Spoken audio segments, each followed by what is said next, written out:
Test वाले में समझा रहा हूँ उसको आपने नहायत ही गौर से समझना है जो लोग टेस्ट देने जाना चाह रहे हैं, क्योंकि अक्सर लोगों से गलती होती है। वो इन गलतियों को अगर आप ख्याल रखेंगे तो इंशाल्लाह सवाल लाजमी हल होगा और उसके अंदर कोई मुश्किल नहीं है। अच्छा, लिसनिंग का जैसे सवाल आपके सामने नजर आ रहा है, पहले तो उसने सवाल बोला मोशन का ये क्या चीज़ है। अब वो 4 ऑप्शन बोलिए।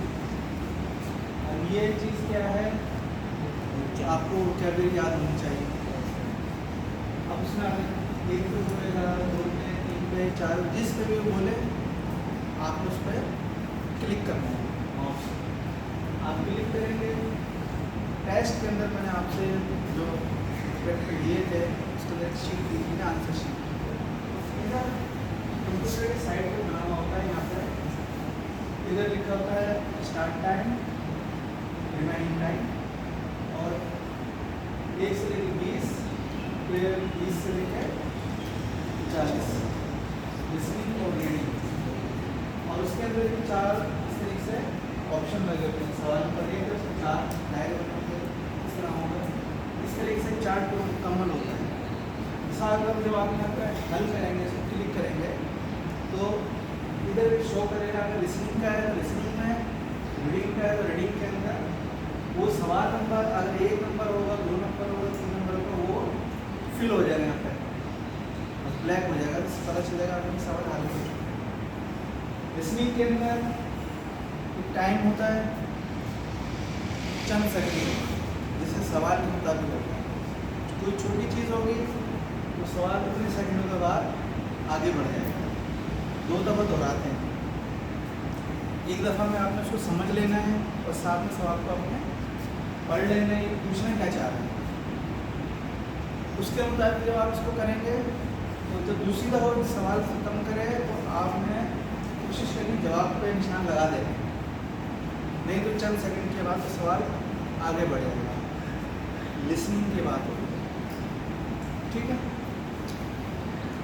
और ये ख्याल रखना है आपने सवाल खाली नहीं छोड़ना। मिसाल अगर आपको नहीं आ रहा तो आपने कीवर्ड तलाश करना है। तो आपको प्रैक्टिस करवाई थी कीवर्ड की, तो कीवर्ड तलाश करने में क्या चीज़ है, उसमें सवाल के अंदर कीवर्ड मौजूद होते हैं।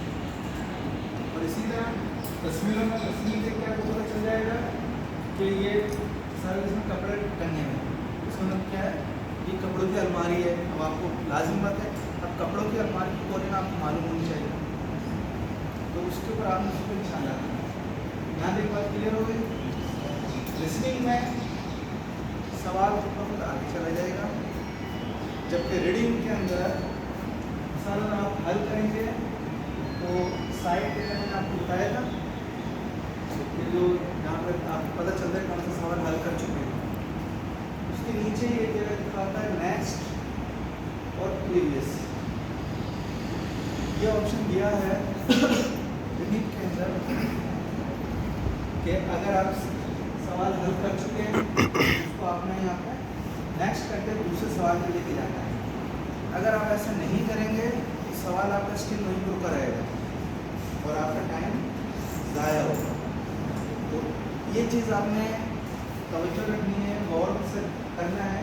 सवाल हल करते ही आपने इसको आगे बढ़ना है तो नया सवाल आ जाएगा, फिर उसको हल करेंगे, फिर नेक्स्ट करेंगे, फिर नया सवाल आएगा। तो रीडिंग के अंदर ये चीज़ है। और यहाँ पे आप हल करते जाए। मिसाल अगर कोई एक बड़ा सवाल आ गया, कोई ग्राफ का सवाल आ गया, कोई बड़े पैराग्राफ का सवाल आ गया, आपकी समझ में नहीं आ रहा, आप सोच रहे हो मैं इसको बाद में करूँगा, तो आप उसको नेक्स्ट करके आगे वाले सवाल में जा सकते हैं और अपने सवाल हल कर लेंगे। अब आपको जहन में नहीं कि सवाल कौन सा छोड़ा था आपने, कि यार मैंने सवाल करना है, तो आप यहाँ से प्रीवियस प्रीवियस प्रीवियस करके आप उस सवाल पे जा सकते हैं। लेकिन इस तरीके से आपका टाइम ज़ाया होगा। सर एक एक सवाल करके खुलेगा तो उसमें कंप्यूटर टाइम लेता है, तो उसका तरीक़ेकार क्या है, आपने फिर इसको देखना है जहाँ पे वो डॉट पढ़ लेते हैं, जो सवाल छोड़ा होगा वो खाली होगा, इसका मतलब वो हल नहीं किया हुआ है। अब डायरेक्ट चाहे रीडिंग का सवाल हो सकता है, लिसनिंग का तो हो ही नहीं सकता, ठीक है। जो सवाल खाली आप वहाँ पे क्लिक करेंगे वही सवाल खुल जाएगा, चाहे वो पहला सवाल था या 15वां था या 16वां था, जो भी था वो सवाल डायरेक्ट यहाँ से क्लिक करके खुल सकता है।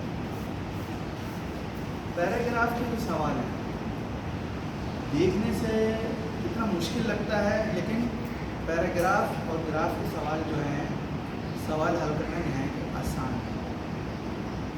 बड़े पैराग्राफ में क्या होता है कि शुरू की जो पहली या दूसरी लाइन होगी उसके अंदर कीवर्ड होता है, मतलब कीवर्ड से मुराद यह है कि सवाल किस चीज़ के बारे में पूछा जा रहा है, किसी जगह के बारे में पूछा जा रहा है, लाजमी तो उस जगह का नाम लिया जाए। तो ऑप्शन में क्या उस जगह का नाम आप देखें, जहाँ से उस जगह का नाम आ रहा है तो वो उससे मैच कर रहा है। फिर दूसरा क्या है कि उसमें ये क्या रहेगा, औरत ने क्या बोला या आदमी ने क्या बोला, तो आपने क्या आदमी की बात पर तवज्जो देनी है, आदमी क्या चाह रहा है, औरत ने क्या बोला है या औरत क्या चाह रही है, तो उसके ऊपर हमें तवज्जो देनी है। एक चीज़ तो ये होगी। दूसरा, तस्वीर के अंदर जवाब लाजमी होता है। एक तो तस्वीर से जाहिर हो जाता है कोई काम कर रहा है तो आपको पता चलिए ये फलानी चीज़ का काम कर रहा है, एग्रीकल्चर का काम कर रहा है, वेल्डिंग का काम कर रहा है, मेज़ बना रहा है, या फिर सवाल को हमें समझना है। सवाल में जैसे लिखना होगा कि इस बंदे को इस वक्त किस चीज़ की ज़रूरत है। तस्वीर देखेंगे आप पहले कि मिसाल की तरह वो हथौड़ी से कील ठोक रहा है। अब ऑप्शन को आपने देखना है, हथौड़ी कील का जिक्र है तो जवाब हो जाएगा, या किसी ऐसी शोर वाली जगह पर काम कर रहा है तो शोर वाली जगह पे क्या लगाते हैं, एयर प्लग खीम आगे, तो आपने ऑप्शन में देखना हो खीम आगे तो वो उससे रिलेटेड होगा। लेकिन सवालात को हल करते वक्त आपने ऊपर जो सवाल होते हैं, मिसाल जैसे ये सवाल है, आपने इसको जरूर पढ़ना है। ऐसे सवाल के अंदर वो बोलता है उससे ताल्लुक़ रखने वाला, तो इसका मतलब है उसे उस चीज़ से सवाल से ताल्लुक़ रखने वाला या तस्वीर से ताल्लुक़ रखने वाले का जवाब देना। अगर वो कहेगा ताल्लुक़ ना रखना, माची आनंद, माजिनन, आनंद, थिल्लिंग, ये सारी चीज़ आपको मैंने करवा चुका हूँ। और दूसरा ये कि सवाल के अंदर आप देखेंगे कि अगर नेगेटिव होगा तो अक्सर नीचे एक छोटा सा डैश चला होता है, अंडरलाइन किया होगा। तो सवाल को देख के आप समझ जाएंगे कि जवाब जो है इसका हमने नेगेटिव में देना है। तो ये चंद चीज़ें ऐसी हैं जिनको आपने नहायत ख्याल से और ध्यान से करना होगा। दूसरी बात, जब आप टेस्ट में बैठे हैं आपने बिल्कुल क्या कहते हैं, मतलब कंफ्यूज नहीं होना, परेशान नहीं होना कि बहुत से ऐसे लोग हैं जो अभी चंद दिन में आए हुए हैं और उनकी कोर्स नहीं हुआ और जिनका कोर्स पूरा हो चुका है दोनों, ये ध्यान में रखें टेस्ट के अंदर बैठे तो सुकून होकर बैठे। अब जिस तरह प्रोसेस होकर जब आप कोरियन में जब आप जाएंगे वहाँ पे आपको एक फिल्म देंगे प्रोजेक्टर पर टेस्ट किस तरह देना है, उस वक्त भी आपका जहन फ्रेश हो जाएगा कि हाँ मैंने करना ही है। फिर जब आपको वहाँ से जो आपकी सीट नंबर मिलेगा, अलर्ट होगा, सीट नंबर पर जब बैठेंगे आप तो सबसे पहले तो आपने तस्वीर वहाँ मैच करनी है, मेरी तस्वीर है, फिर उसके बाद नाम पढ़ना है और नाम की स्पेलिंग चेक करनी है सही है, फिर पासपोर्ट नंबर देखना है और अपना KMT नंबर देखना है। किसी कोई मिस्टेक होती है तो वो हाथ खड़ा करे और उनको नोट करवा दे, कोई नोटों को भाई मेरे स्पेलिंग में मसला आ रहा है या मेरी कोई ऐसी चीज़ में मसला है, ताकि वो उसको नोट कर लें। इंशाल्लाह अच्छा रिजल्ट आएगा तो फिर वो आपका उसको करेक्शन करके आगे बढ़ाएंगे। ये बात समझ में आ गई।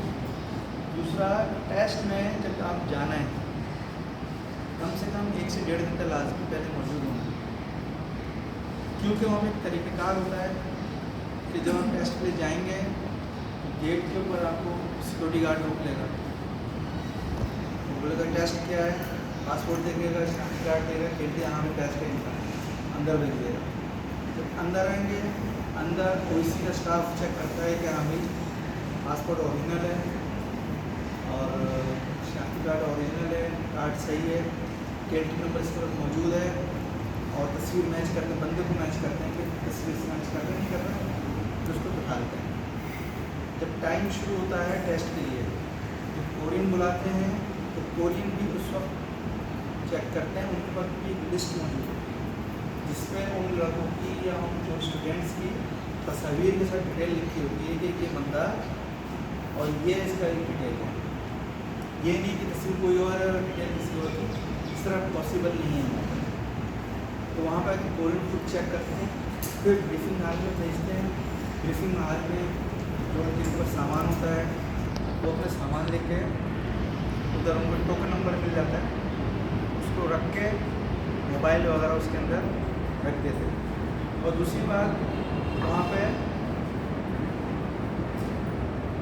डिवाइस यूज़ करना, मोबाइल यूज़ करना, तो कानों पर कोई चीज़ लगाना, ऐसी चीज़ें वहाँ पे मुमकिन नहीं है। अगर कोई करता है और कोरियन ने पकड़ लिया उसको, अक्सर लोग कहते हैं यार हम तस्वीर खींचने की कोशिश करेंगे, ये करेंगे, ये करेंगे। इससे क्या है, आप तस्वीर खींच तो ली आपने मिसाल के तौर पर, लेकिन क्या होगा कि ये बातें छुपती नहीं है। ये बात जब कोरियन को पता चलती है तो अगला जो कैश होने वाला था उसके अंदर सख्ती हो जाती है। क्यों? कि आप रूल्स फॉलो नहीं करते। ये जितनी भी सख्तियाँ हो रही हैं हमारे लिए, पाकिस्तानी के लिए, ये हमारे सब अपने लड़कों की करने की वजह से। जिस चीज़ के लिए ज़्यादा मना किया जाता है वो चीज़ वो लोग उल्टा करके दिखाते हैं। आप लोग माशाल्लाह सारे पढ़े लिखे हो, समझदार हो, इन चीज़ों का आप ख्याल करेंगे, आप रूल्स को फॉलो करेंगे, इंशाल्लाह आपकी बहुत अच्छा होगा। अच्छा, ये बात समझ में आ गया क्या? जब ब्रीफिंग हॉल में सब चीज़ें आप रख के जब सीट पे बैठेंगे उसके अंदर आपने तस्वीर मैच करनी है, सारे डेटा मैच करके आपने उसको नोट करवा देना है। अल्लाह नगर किसी का मसला, अगर नहीं है तो मुतमईन होकर बैठ जाएँ। दूसरी बात, जो हेडफोन वगैरह वो सब टेस्ट करके रखा जाता है। आप वहाँ पहुँचते ही अपने उसकी कोई साउंड बढ़ाने की या कुछ करने की ऐसी ज़रूरत नहीं है, कुछ वो सब सेट करके चेक करके रखा जाता है। आपने उसको पहनना है और उसको सवाल हल करना है। जो इस तरह करता है तो डिस्टर्ब हो जाती है सेटिंग, तो फिर उनका टाइम ज़ाया होता है।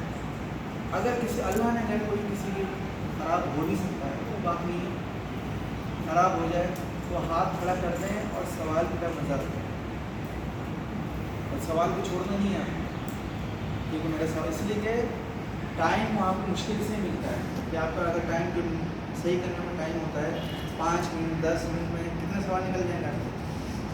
बहुत सारे निकल जाएंगे। इसका मतलब रिज़ल्ट आपका ख़राब हो सकता है। तो ऐसे मौके पर चीज़ ख़राब भी हो जाए तो आप कंफ्यूज नहीं होना, आपने हाथ खड़ा कर देना है और माउस पे हाथ रख के आपने सवाल को पढ़ना है। इसलिए कि लिसनिंग में भी पढ़ना होता है और रीडिंग में भी पढ़ना होता है। तस्वीर वाला सवाल आएगा तो आप तस्वीर देख के और उसके ऑप्शन को सुनने की जो भी पूछे उसको कोशिश करके आप देखना सवाल निकल रहा है और कोरियन नहीं आया तो आपने उसको हल कर देना है। इसलिए सवाल जब खाली जाएगा नंबर तो नहीं मिलना है, लेकिन आप हल कर देंगे, क्या पता अल्लाह ताला आपका सवाल हल करवा सही करवा। कोरियन आते हैं फिर उसको चेक करते हैं, उसके बाद आपको जो भी टाइम होता है वो आपका अपना टाइम होता है, ज़ाया होता है। तो चीज़ों को एहतियात से इस्तेमाल करनी है, डिवाइस वगैरह को, ताकि किसी का टाइम ज़ाया ना। अच्छा, इसके अलावा जब टेस्ट पास करते हैं, जब टेस्ट हो जाता है आप ये करते हैं तो उसके अंदर आपको रिज़ल्ट आ जाता है। ये तो आपको पता ही, आपको प्रैक्टिस करी हुई आपने कि आपके मार्क्स सामने आ जाएंगे। अब मार्क्स सामने आए, बहुत से लोग ऐसे होते हैं अच्छे मार्क्स आते हैं वो खुशी के अंदर चलते हैं और ये कुछ ऐसे करते हैं, तो वो खुश होना अच्छी बात है, लेकिन जो शोर करना है कुछ करना वो मुनासिब नहीं है। आप भैया अल्हम्दुलिल्लाह अल्लाह का शुक्र अदा करें कि मतलब अच्छे आए बात समझने आए। इसी तरह जिस तरह आप जाएंगे इंशाल्लाह, तो आपसे पहले भी जो लड़के हमारे गए हैं माशाल्लाह से 155, 145, 120, 110 110, 115, 135 वाले 130 वाले भी लड़के हैं, तो आप लोग भी इंशाल्लाह कोशिश करिएगा इनसे आगे बढ़ने की। इनसे इंशाल्लाह आपको वो तमाम चीज़ें मैं करवा चुका हूँ जो टेस्ट से रिलेटेड हैं।